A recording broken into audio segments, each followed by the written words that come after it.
Assalamualaikum warahmatullahi wabarakatuh. Kembali lagi bersama saya Galva Vristi. Nah, kali ini saya akan membahas tentang mata kuliah pengantar kewirausahaan dengan materi wirausaha di era revolusi industri 4.0. Nah, materi pengantar kewirausahaan kali ini akan membahas tentang berbagai perubahan-perubahan yang terjadi pada revolusi industri, mulai dari revolusi industri 1.0, revolusi industri 2.0, 3.0 sampai sekarang yaitu 4.0. Perubahan revolusi industri yang terjadi dari waktu ke waktu mengalami perubahan di setiap saatnya. Di Indonesia, lagi merencanakan bagaimana cara menggembar-gemburkan atau mengikuti perubahan, beradaptasi dengan perubahan itu sendiri. Meskipun kita sudah ketinggalan revolusi industri 1, sedangkan Jepang sudah memiliki revolusi industri 5. Walaupun Jepang sudah memiliki revolusi industri 5.0, tapi ya sudahlah ya. Sekarang kita harus fokus bagaimana cara kita bergerak dan melihat serta ikut berubah dalam mengikuti perkembangan arus zaman pada saat sekarang ini. Karena yang tidak berubah itu adalah perubahan itu sendiri. Jadi kalau kita tidak ambil bagian dalam perkembangan revolusi industri ini, maka kita akan ketinggalan jauh dari berbagai negara-negara yang sudah memiliki revolusi industri 5.0. Yang kita bahas pada kali ini itu terkait dengan kewirausahaan dalam kebijakan revolusi industri 4.0 atau 4.0. Ini merupakan suatu transformasi di mana yang terkait dengan keputusan atau kebijakan ekonomi di era industri ini. Revolusi industri 4.0 ini mau tidak mau, bisnis wirausaha dan bisnis apapun termasuk sekelas usaha yang kita lakukan adalah konteks dari kewirausahaan. Harus bergerak, harus ikut serta atau berada dan beradaptasi pada aliran revolusi industri ini. Karena kalau tidak, ya kita akan berada pada satu tempat itu di mana bisa dikatakan berjalan di tempat, bergerak iya tapi berkembang tidak. Nah, sementara semua orang akan mengikuti pola untuk menuju sampai ke titik tujuan yang mereka inginkan. Revolusi industri ini adalah istilah itu diperkenalkan oleh para ahli sejarah yang terkenal yang bernama Arnold Toynbee, yaitu pada tahun 1889 sampai dengan 1975. Adalah salah satu fenomena yang dianggap lazim dalam masyarakat modern.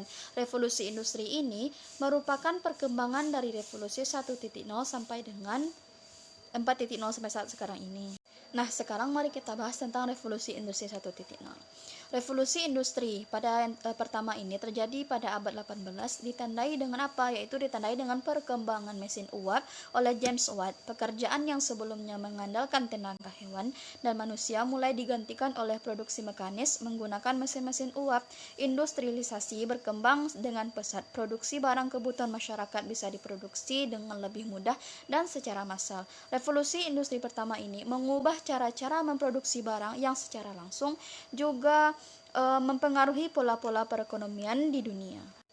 Pada revolusi industri 1.0 ini merupakan langkah awal untuk memicu terjadinya revolusi yang lain seperti 2.0 sampai seberikutnya itu.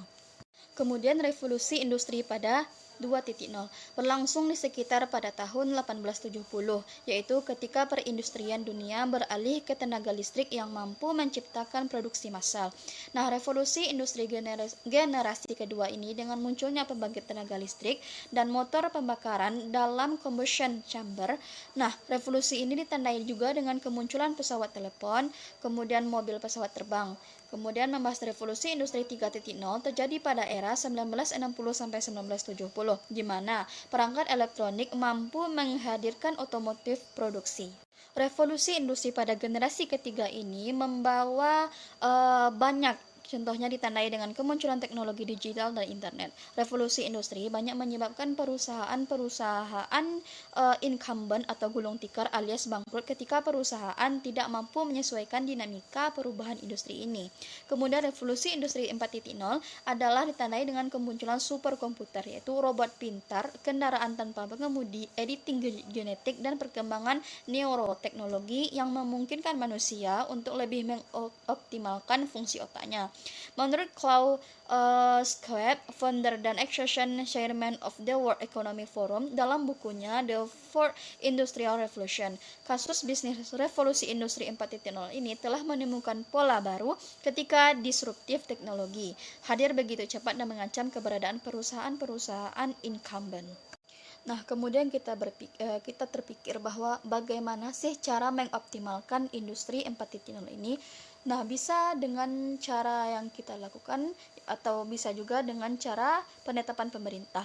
Nah, kali ini kita akan membahas tentang cara yang dilakukan oleh pemerintah, yaitu dengan adanya revitalisasi industri manufaktur.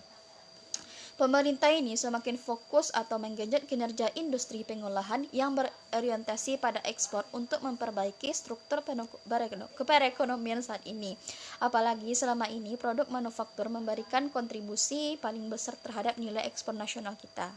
Industri manufaktur ini mampu menyumbangkan nilai ekspor senilai 74%, selain itu berkontribusi juga terhadap PDB sebesar 20%, serta untuk perpajakan juga termasuk 30%. Dari capaian tersebut, industri manufaktur ini dinilai berperan penting dalam nilai investasi dan ekspor sehingga menjadi sektor andalan untuk mengekselerasi pertumbuhan ekonomi nasional. Nah, pemerintah ini berkomitmen untuk merevitalisasi industri manufaktur melalui pelaksanaan peta jalan atau Making Indonesia 4.0 agar juga siap memasuki era revolusi industri 5.0. Selain itu, ada beberapa dampak yang terjadi akibat adanya era revolusi industri 4.0 ini. Nah, yang pertama adanya transaksi digital yang melakukan transaksi dalam bentuk online. Nah, saat ini orang-orang kalau mengambil uang di bank tidak perlu lagi mengambil ke customernya, tapi cukup dengan adanya kartu card atau ATM. Nah, kita bisa mengambil uang di berbagai nasabah-nasabah yang ada atau berbagai tempat-tempat pengambilan uang yang ada di daerah kota masing-masing.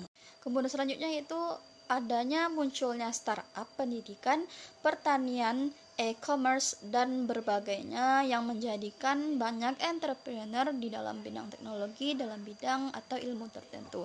Di era revolusi industri 4.0 ini sangat penting membangun karakter bisnis atau entrepreneurship generasi muda agar mereka memiliki rasa kesadaran dalam mengubah budaya kerja, mencari kerja menjadi budaya menciptakan kerja serta menciptakan lapangan pekerjaan. Nah, spirit entrepreneur harus dimiliki di setiap seorang wirausahaan atau harus ada di dalam diri milenial, generasi muda pada saat ini.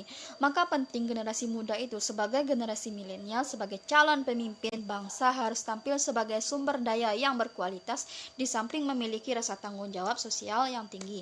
Salah satunya dengan dibangun melalui karakter entrepreneur, yaitu dengan cara yang pertama menumbuhkan karakter kewirausahaan di dalam diri, kemudian kembangkan wirausaha baru kreatif yang inovatif serta berbasis teknologi. Kemudian cara yang bisa dilakukan adalah sebagai mahasiswa atau sebagai dosen itu dalam menentukan keunikan bisnis berbasis teknologi dengan menemukan celah-celah pasar yang tepat untuk meningkatkan peluang keberhasilan bisnis. Nah, mahasiswa di era revolusi industri 4.0 ini adalah kaum muda yang mempunyai kompetensi akademik yang baik, berjiwa entrepreneur atau berjiwa kewirausahaan, menguasai future skill, soft maupun hard skill sebagai modal kompetitif diri. Nah, di mana dalam perkembangannya revolusi industri 4.0 ini adalah Internet of Things atau IoT, konsep di mana suatu alat fisik atau mesin yang berkoneksi dengan jaringan internet, big data, dan augmented reality, kemudian cyber security, kemudian ada pun berbagai macam lainnya. Kemudian kita akan membahas bagaimana strategi yang perlu kita lakukan untuk menghadapi revolusi industri 4.0 ini. Nah, bisa kita lakukan yang pertama yaitu peningkatan barang atau material. Strategi pertama ini diperlukan demi menghadapi revolusi industri 4.0 dengan cara peningkatan barang dan material. Teknologi internet membuat batasan-batasan antar negara seakan menghilang. Saat ini, Anda dapat membeli barang antar negara dengan mudah. Oleh karena itu, untuk menghadapi revolusi industri 4.0 ini, perusahaan harus melakukan perbaikan pada kualitas dan kuantitas barang serta materialnya. Kemudian cara yang kedua bisa kita lakukan dengan meningkatkan kualitas sumber daya manusia. Nah, mau tidak mau harus meningkatkan kualitas sumber daya manusia ini agar dapat memenuhi standar global yang terjadi pada dunia saat ini. Pada era digital, robot mulai menggantikan peran manusia dan pekerjaannya, namun Anda tidak perlu khawatir karena robot tidak akan bekerja dalam semua sektor. Nah, robot belum bisa menggantikan pekerjaan yang berhubungan dengan interaksi manusia dan pengetahuan. Robot ini juga memerlukan teknisi yang dapat mengatur sistem dan pengaturannya. Oleh karena itu, dibutuhkan juga sumber daya manusia yang berkualitas untuk dapat mengaplikasikan dan mengontrol teknologi secara maksimal. Nah, selanjutnya yaitu dengan membuat aturan atau kebijakan baru. Setiap perusahaan tentu memiliki aturan atau kebijakan masing-masing yang memiliki proses yang berbeda. Penggunaan teknologi internet ini tentu akan membuat alur pekerjaan menjadi berbeda. Perusahaan harus membuat peraturan dan kebijakan yang sesuai dengan pengaplikasian teknologi internet.